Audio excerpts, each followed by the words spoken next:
Books ने हमेशा society को एनलाइटन किया है, लेकिन कभी-कभी कुछ ऐसी किताबें, ऐसी बुक्स रही हैं जो कि अपनी कंट्रोवर्सी की वजह से चर्चा में रही हैं। कुछ डेयरिंग आइडियाज, कुछ टैबू टॉपिक्स। कभी-कभी बुक्स को बैन किया गया, सेंसर किया गया, बर्न तक किया गया। तो आइए जानते हैं कुछ ऐसी ही किताबों के बारे में जो कि अपनी कंट्रोवर्सीज की वजह से बहुत पॉपुलर रही। क्या थे वो रीजंस जिसकी वजह से उन्हें बैन का सामना करना पड़ा? यूलिसिस की बात करते हैं। सबसे पहले 1922 जेम्स जॉयस सेक्सुअल कंटेंट की वजह से इसको बैन किया गया था और यूएस यूके में सेंसरशिप लगी थी। 1933 का बहुत ही पॉपुलर केस है United states versus one book called Ulysses. Next is Tropic of Cancer by Henry Miller. Reason for banning almost the same, pornographic, morally corrupting. 60s में इस बुक पर case चला था यूएस सुप्रीम कोर्ट ने लेकिन declare कर दिया था book to be non obscene.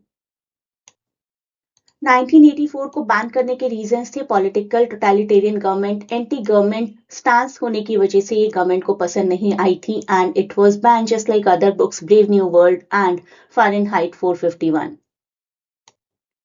Lalita ban हुई थी अपने एक्सप्लिसिट सेक्सुअल कंटेंट की वजह से, that too because of involving a minor. United Kingdom, France के अलावा it has been banned in Argentina, Austria, Australia, Belgium, Myanmar and many parts of US. Next one, Satanic Verses, Salman Rushdie की बुक। Religious reasons थे, कुछ Islamic groups ने इसको blasphemous माना था, led to bans in several countries and global protests. The novel has been accused of blasphemy for its reference to the satanic verses. Pakistan banned the book in November 1988.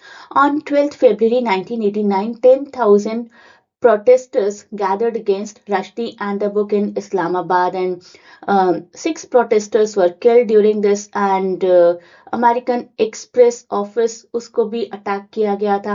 Violence पूरी तरीके से फैल गया था और importing of the book ban हो गई थी। It was burned in many demonstrations in United Kingdom too. तो काफी कंट्रोवर्शियल रही है ये book for religious reasons. Rushdie ji पर तो सैटेनिक वर्सेस की वजह से बहुत रीसेंट अटैक भी हुआ था और उनकी एक आई परमानेंट डैमेज हो चुकी है। The person has been sentenced to 25 years of prison in May 2025। ऐसे ही इंटरेस्टिंग टॉपिक्स मैं आपके लिए लाती रहूंगी। If you want to join my classes for any literary competitive exam, you can. There is a link of Telegram given in description.